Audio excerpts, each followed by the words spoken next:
Bonjour, je m'appelle Ange, je suis en 5e F et je viens interviewer Eric Liot, le peintre qui a créé Mickey 2008. Allez, on y va.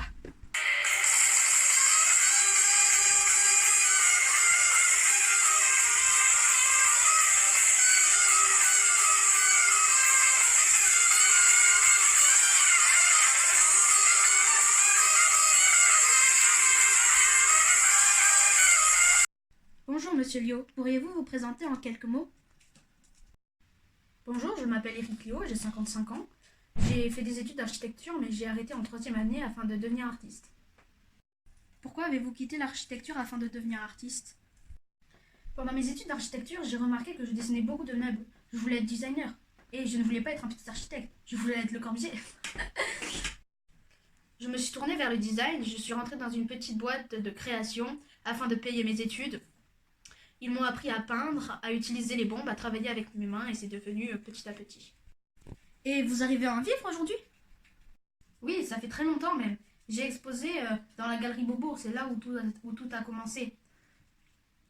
Puis j'ai connu la crise dans les années 90, mais maintenant ça marche très bien. Comment trouvez-vous vos inspirations pour vos œuvres? Cela vient tout doucement.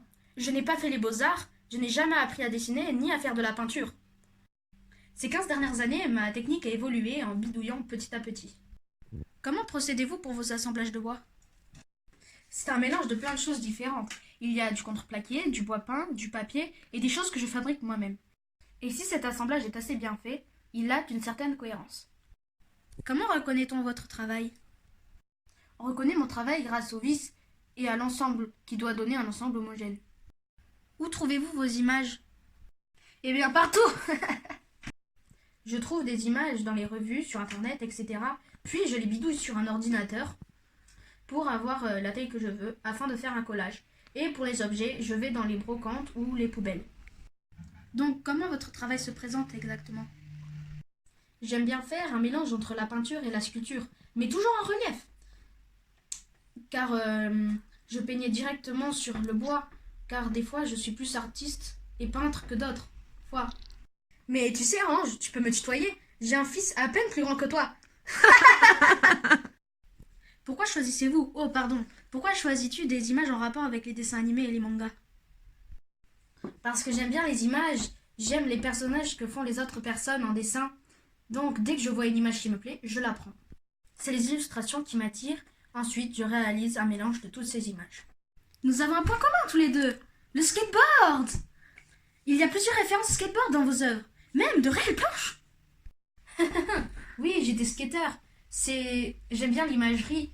J'aime bien l'objet en particulier. C'est un code, surtout maintenant.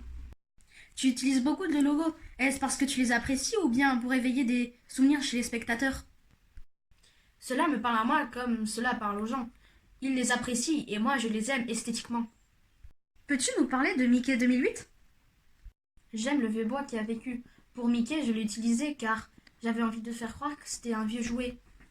J'ai utilisé de l'acrylique, du bois, des collages.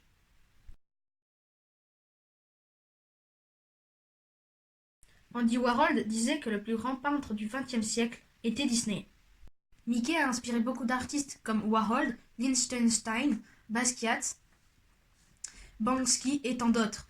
Mickey est devenu une icône. On te classe souvent dans la catégorie pop art. Mais toi, qu'en penses-tu? Oui et non. Tout le monde pense ça de moi, mais moi je puise mon inspiration dans ma culture, les super-héros, les bandes dessinées, mais je ne suis pas comme Warhol, je ne critique pas la société. Merci de m'avoir éclairé sur ton travail et Mickey 2008. J'espère avoir une bonne note en art plastique. Avec plaisir, Ange. Tu passais à Montpellier, c'était l'occasion. J'espère que tu auras une bonne note en art plastique.